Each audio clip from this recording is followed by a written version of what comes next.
Hello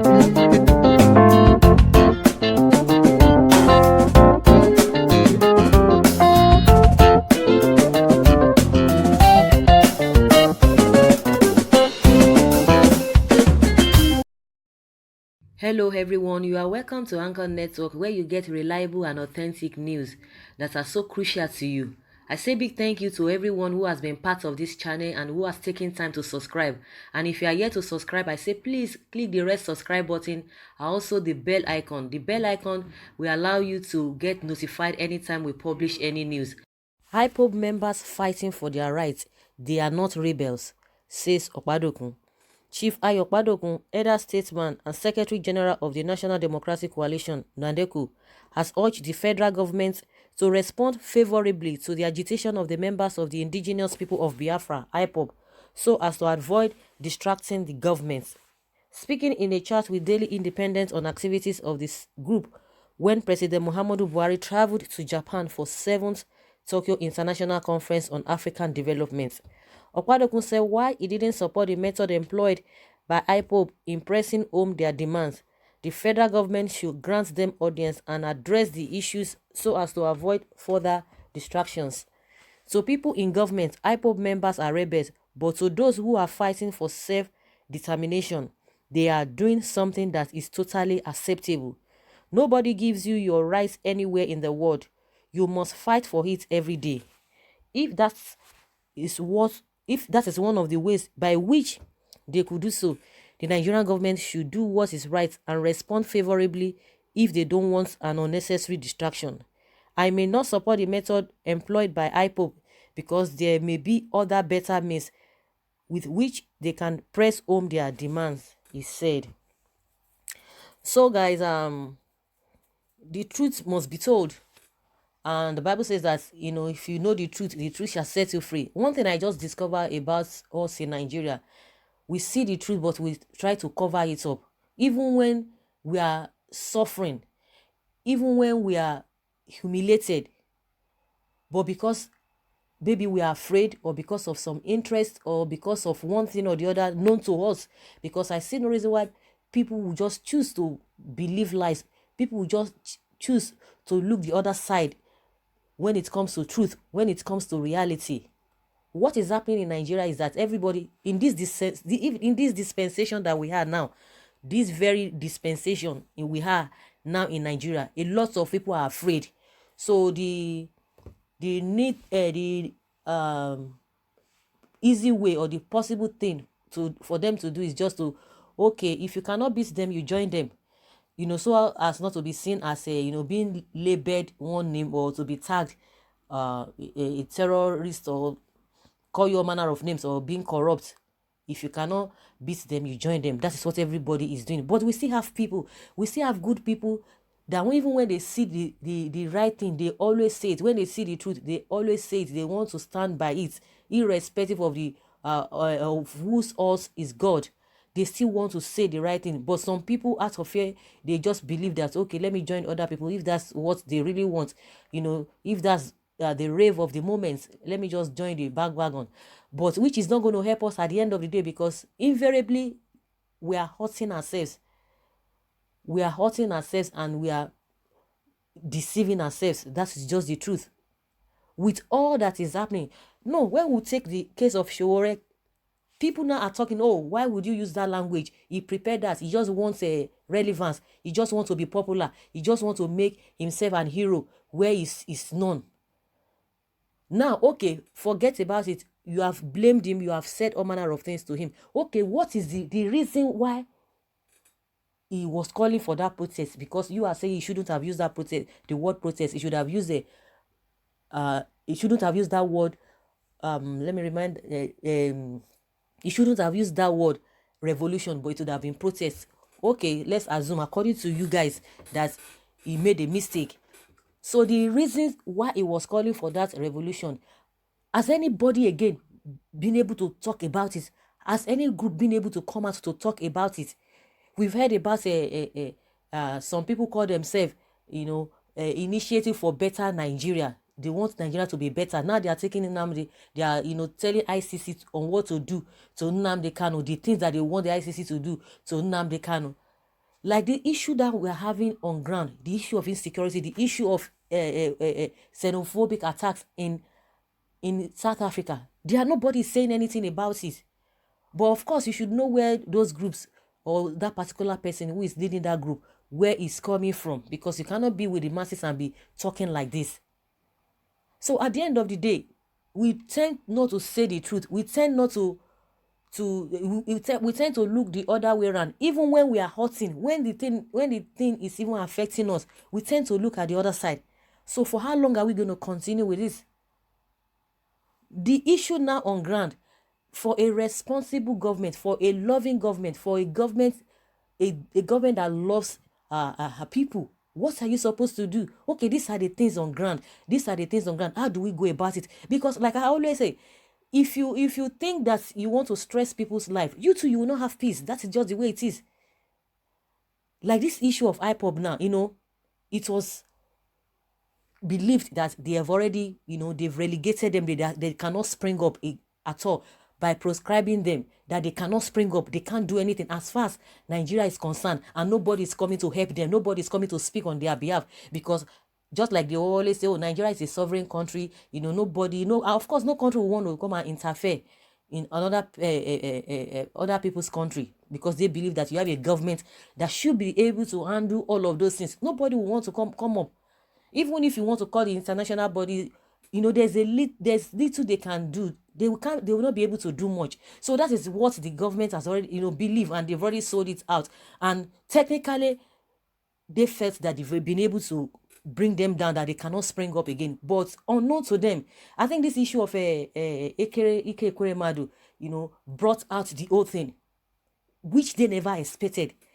And at the end of the day, after Ike Ekweremadu incident happened in Germany, this guy said we are still going to take it. Not maybe after 1 week, Buhari was to go to Japan. So they said we are not going to stop there. We still want to go there, because this claim we have been making, that this man is not what it's an imposter or whatever, that we want to go there, that what they did, and apart from that, what they did to the people by killing people, most of their people, when these guys are not carrying arms, the army, the soldiers, they came there for Python dance to deal with them, that they want to go there to go and make their stand known. Some people are like, oh, Shane Namdi was talking about they are going to seize, they are going to arrest Buhari and all of that. Then what happened at the end of the day? In my own opinion, they've been able to make a statement. They've been able to make a statement which no other group in Nigeria has ever made. Whatever Nnamdi and the group, whatever they're agitating for, is not far-fetched from what even other people really want. Everybody wants good governance.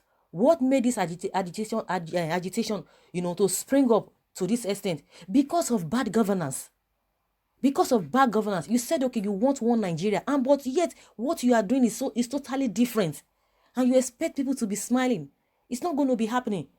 And that is why this man has come out to say the government needs to listen to them. Just like the Southeast governors now, they've come to the realization that what they really need now, maybe for the fact that maybe they know that once they go abroad, it's not going to be too easy, because even if nobody is talking about beating or, laying hands on you guys, the embarrassment alone is enough. There are some things that someone can do to you. It will even be more than, you being beaten. Somebody can just talk. There's a way somebody can just talk to you. There's a way somebody will just respond to you. You will feel bad. You would have preferred if you are being beaten than to be beaten that way, or to be addressed that way. In my own philosophy, there are many ways to kill rats without shedding his blood. So they've come to that realization that what we do need now is for us to call these people together. Let us dialogue. They say they are ready for dialogue. That's it, to tell you that they want peace. They want peace. Because you cannot be ruling over people and the people are not happy about you. So you are as useless as, not being there. You can try to put up both face. Oh, there's nothing happening. We are the one in charge. You can be, but within you, you know that you have failed, because the people you are governing, the people you are leading are not happy with you. So what is the essence? The great prize, the great joy of a leader is when his people are praising him, his people are admiring his work, admiring his style of governance, commending him, appreciating him. That is when you will know that you are doing a good job. But every time people are cursing you, abusing you, throwing all manner of things, at you, and yet you think you wouldn't be better, you wouldn't be bothered.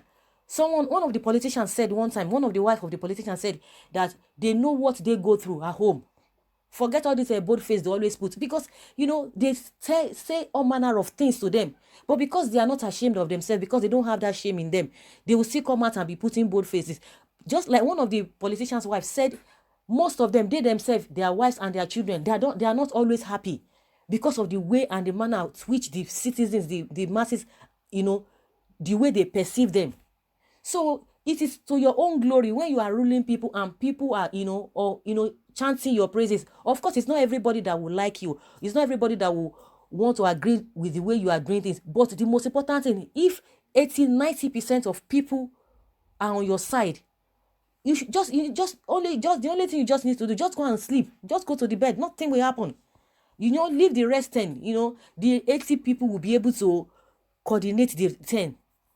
And before you know it, your people liking you, people really commending you, people who are on your side will be, growing to 80, 90. And even those ones that want to because some people, irrespective of what you do, even if you do good, they still want to attack you, they still want to embarrass you. So the people that are on your side, the majority of people who are on your side, they will overshadow the little percent remaining, and those ones, their voice will not be heard. So in a case whereby only 5% just sing your praises, and the 95% or 80%, as the case may be, or 90%, they are not happy with you, you are not doing well. So the best is to look, okay, what are the problems on ground? What are these guys talking about? It's not just to play lip service. It's not just to say, okay, let's come together. Okay, we're going to do this. Okay, this. And at the end of the day, you go and do something different. That is not what we are talking about. It goes beyond that. Whatever whatever you are talking, you must put it in action. That is just the whole thing.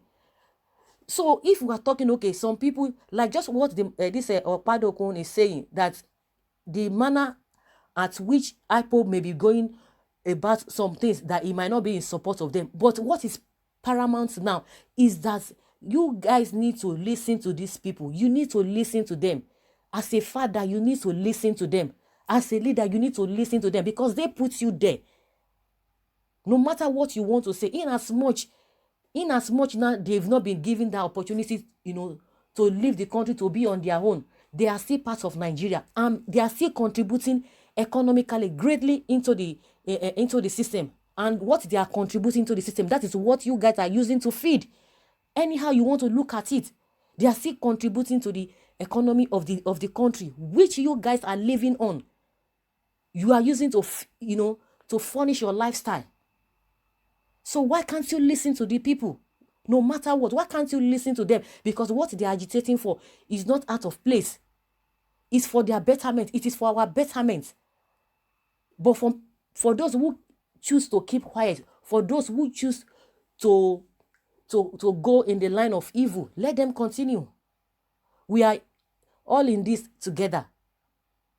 At the end of the day, everybody was like, oh, Nnamdi is this, Nnamdi is that, Nnamdi is that. At the end of the day, even if they get their own whatever, once they get their country or whatever they want, once they get it, at the end of the day, a lot of people will now be envying them.